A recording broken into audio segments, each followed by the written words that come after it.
ফাতিমা রাদিয়াল্লাহু তাআলা আনহা, বিশ্বনবীর কলিজার টুকরা, চাচাতো ভাই আলীর সাথে বিয়ে হলো।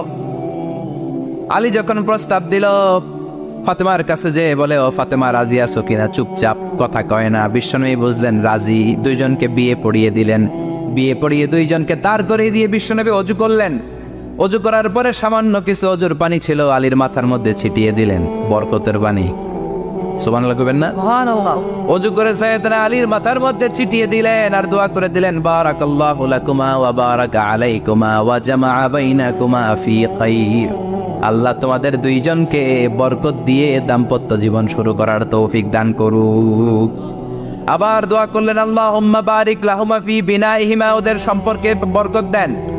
ওয়া নাসালিহিমা, শিবলিহিমা, ওদের গর্ভে যে সন্তান আসবে এগুলোর শ্রেষ্ঠ সন্তান বানান।